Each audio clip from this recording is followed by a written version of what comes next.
अखंडमंडलाकारं व्याप्तं येन चराचरं तत्पदं दर्शितं येन तस्मै श्रीगुरुवे नमः।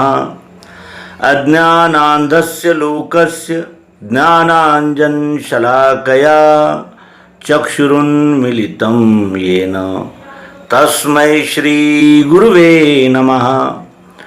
अध्यात्म विश्व विज्ञान यूट्यूब चैनल पर उपस्थित अपने सभी प्रिय मित्र, आचार्य, गुरुजन, हमारे टीम के सभी सदस्य, हमारे व्यूअर्स, शेयरकर्ता, सब्सक्राइबर्स और इस सर्वांग योग मालिका को देखने वाले हमारे प्रिय मित्र सभी का हार्दिक स्वागत और समादर करते हैं।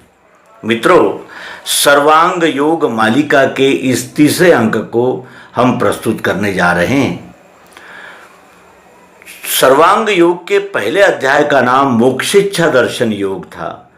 जब मनुष्य को मोक्ष की इच्छा होती है तब वो अध्यात्म, धर्म, ईश्वर, संत, महात्मा, अनेक प्रकार के ग्रंथ, पंथ, संप्रदाय, इस प्रकार के मार्ग से मार्गस्थ होता है।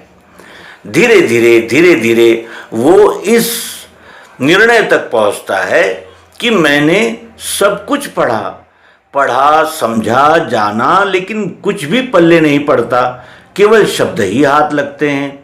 और इस शब्द जंजाल से जब मुमुक्षु परेशान हो जाता है तब वो सद्गुरु की खोज करता है कि मैं जो जानना चाहता हूँ वो मुझे कौन बताएगा।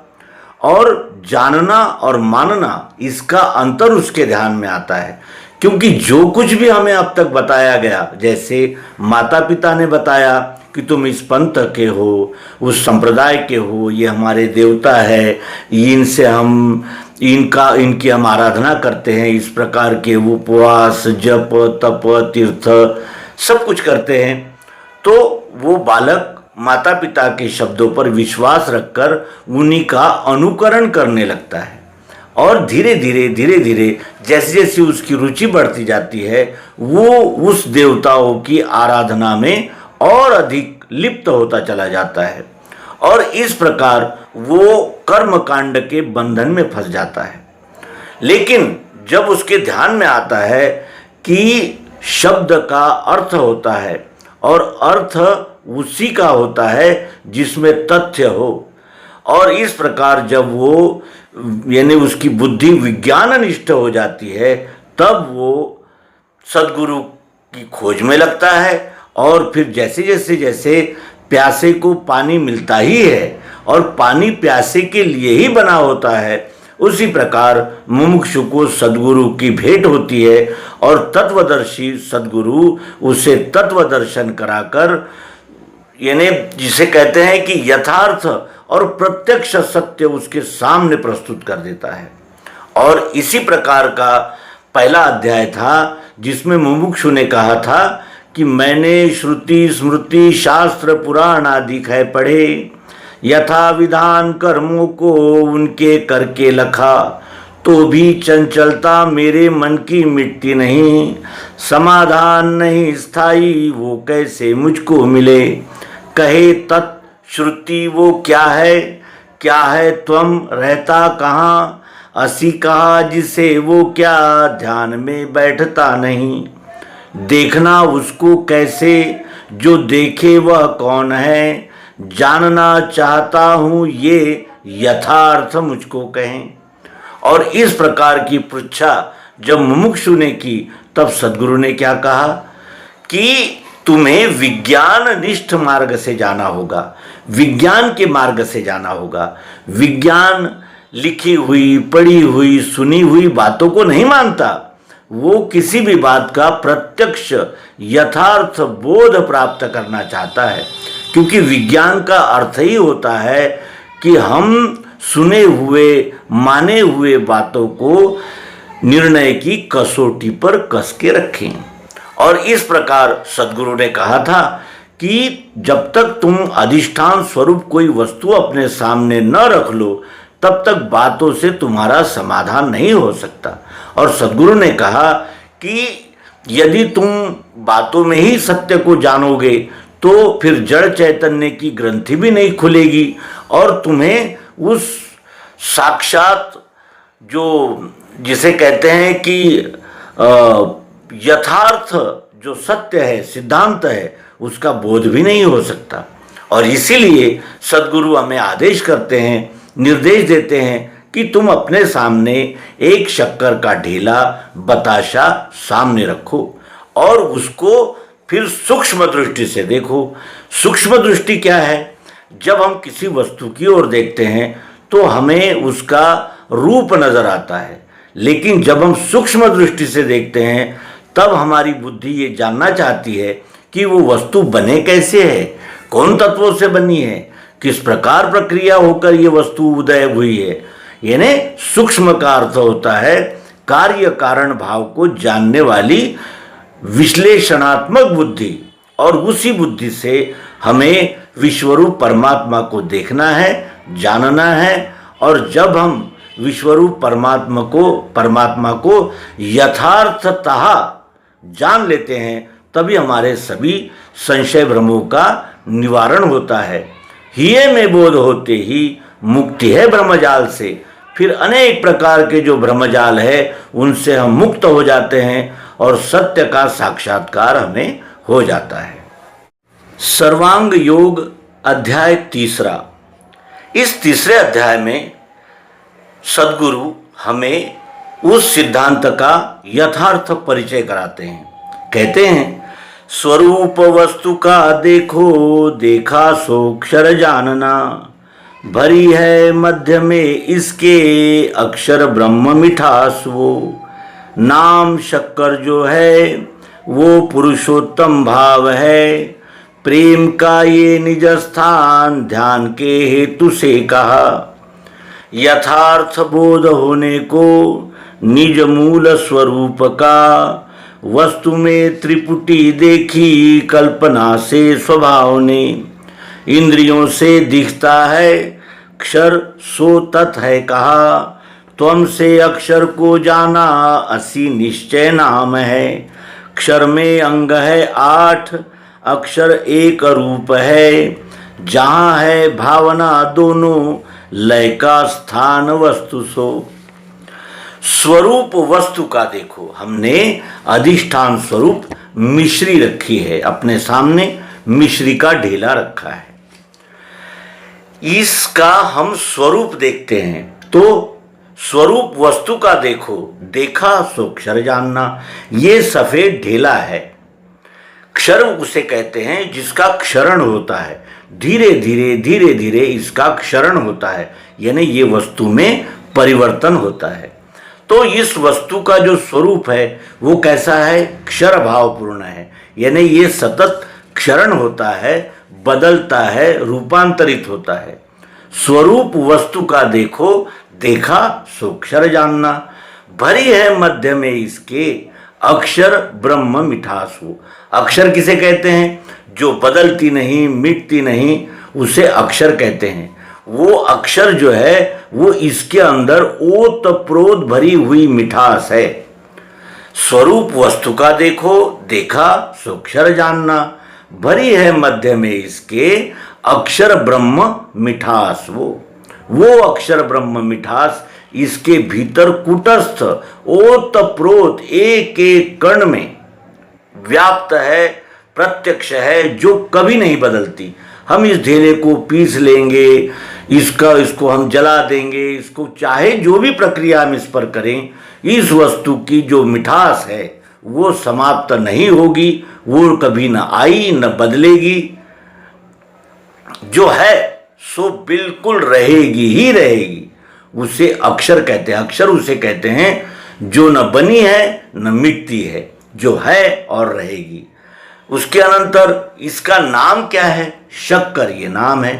तो जो रूपांतरण हो रहा है वो क्षर भाव है, जो रूपांतरित नहीं होता, जो अक्षर भाव, मिठास, प्रियत्व, चाहत, वो कैसा है? वो स्थायी है, कुटस्थ है, ओतप्रोत है।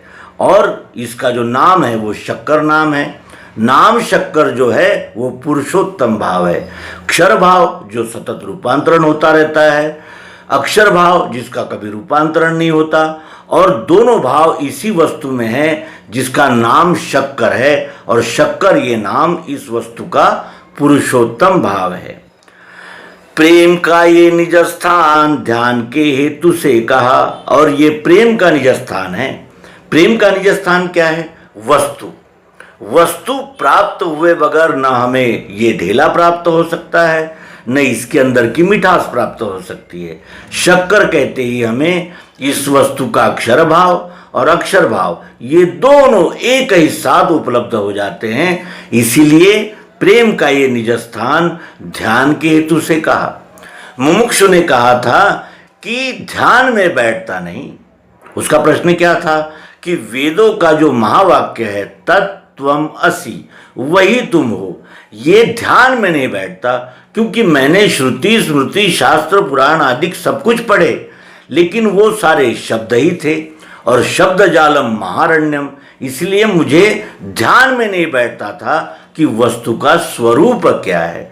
वस्तु का संपूर्ण स्वरूप इस वस्तु का पुरुषोत्तम भाव है, जिसमें क्षर अक्षर इन दोनों भावनाओं का लय हो जाता है। यथार्थ बोध होने को निज मूल स्वरूप का, इस वस्तु से लेकर यच्चावत विश्व का, यानी विश्व से लेकर पिंड और पिंड से लेकर विश्व, ये सभी भावों में जो एक रस है वो यथार्थ बोध हमें कब होता है? जब हमें वस्तु का निज मूल स्वरूप प्राप्त होता है। और यथार्थ बोध होने को निज मूल स्वरूप का, निज मूल वस्तु के निज मूल स्वरूप का यथार्थ बोध होने के लिए वस्तु में त्रिपुटी देखी कल्पना से स्वभाव ने। कल्पनाएं हैं ये, एक ही वस्तु पर तीन कल्पनाएं की गई है। बदल रहा है वो भाव अक्षर है, जो बदलता नहीं वो अक्षर भाव है, और इन दोनों भावों का लय पुरुषोत्तम में होता है। यानी वस्तु के नाम में ही क्षर अक्षर इन दोनों भावनाओं का लय होता है। और ये किस लिए हमने ये तीन प्रकार की कल्पनाएं की? वस्तु का निज स्वरूप जानने के लिए कल्पना से स्वभाव ने ये तीन प्रकार की कल्पना की है, जिसे आध्यात्मिक भाषा में त्रिपुटी कहते हैं। तीन पुट है इसके, एक बदलने वाला भाव अक्षर, जो न बदलने वाला भाव अक्षर, और दोनों भावों का लय होने वाला पुरुषोत्तम भाव नाम। तो अब ये जानने के लिए हमें इसके विश्लेषण में जाना होगा। इंद्रियों से दिखता है अक्षर सो तत् है कहा। मुमुक्षु ने पूछा था कि वो तत् क्या है, त्वम क्या है, असि क्या है? तो इस प्रश्न का सद्गुरु उत्तर दे रहे हैं कि इंद्रियों से दिखता है अक्षर सो तत् है कहा। तत् यानी अक्षर भाव जो रूपांतरण होते रहता है। त्वम से अक्षर को जाना असि निश्चय नाम है। त्वम से हमने इस वस्तु के अक्षर भाव को जाना, मिठास जो ओतप्रोत व्याप्त है उसको हमने त्वम से जाना जो अक्षर भाव है। और असि क्या है? तो नाम असि है। असि यानी है क्या? नाम। नाम के बगैर वस्तु नहीं हो सकती, और जहाँ वस्तु है उसका नाम होता ही है। बगैर नाम के वस्तु नहीं हो सकती, और जहाँ वस्तु नहीं है वो नाम ही नहीं हो सकता। इस प्रकार ये तीनों भाव अनुस्यूत एक ही वस्तु में उपस्थित है। क्षर में अंग है 8, अक्षर एक अरूप है। क्षर में कितने अंग है? 8। कौन से अंग है? आंखों से रूप दिखता है, कानों से शब्द सुनाई देता है, त्वचा से स्पर्श समझ में आता है, नाक से गंध हम ले सकते हैं, और जीवा से रस का हम अनुभव कर सकते हैं। फिर ये वस्तु में 3 गुण हैं, क्योंकि वस्तु सतत रूपांतरण होती रहती है। तो सत्वगुण, रजोगुण, तमोगुण, ये 3 गुण इस वस्तु का क्रियाशील भाव है। और ये 8 भाव किसके हैं? क्षर के हैं। क्षर में अंग है 8 और अक्षर एक अरूप है। अक्षर अरूप है क्यों? क्योंकि इसके कितने ही टुकड़े कर दिए जाएं, इसका बाह्यांग कितना भी बदल जाए, लेकिन इसमें वो तप्रोत जो मिठास है वो वैसी ही रहती है।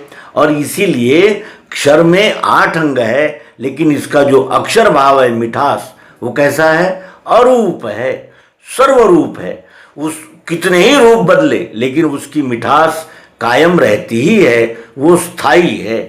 और ये दोनों भावनाएं, बदलने वाला अक्षर भाव और न बदलने वाला अक्षर भाव, ये जहां है भावना दोनों, इस प्रकार की दोनों भावना जहां लय होती है, उसका लय का स्थान क्या है? वस्तु। वस्तु में ही अक्षर भाव है, वस्तु में ही अक्षर भाव है, वस्तु का ही नाम है। वस्तु है तो अक्षर भाव है, वस्तु है तो अक्षर भाव है, और वस्तु है तो उसका नाम है। इसलिए जहां है भावना दोनों, ये क्षर अक्षर, ये दोनों भावना जहां है, वो लय का स्थान क्या है? वस्तु है। इस प्रकार वस्तु को त्रिपुटी में जानना है। और ये त्रिपुटी में यहाँ यानी स्वल्प में सद्गुरु जी ने हमें यहाँ ये बोध दे दिया। ये सद्गुरु स्थान दर्शन योग नामक 3रा अध्याय है। अब ये बोध तो उनको हो सकता है जो बुद्धिमान है, जिनके पास प्रज्ञा बुद्धि है, जो निर्णयक्षम बुद्धि है, जो थोड़े में बात को समझ लेते हैं, उनके लिए यहाँ सर्वांग योग समाप्त हो गया है।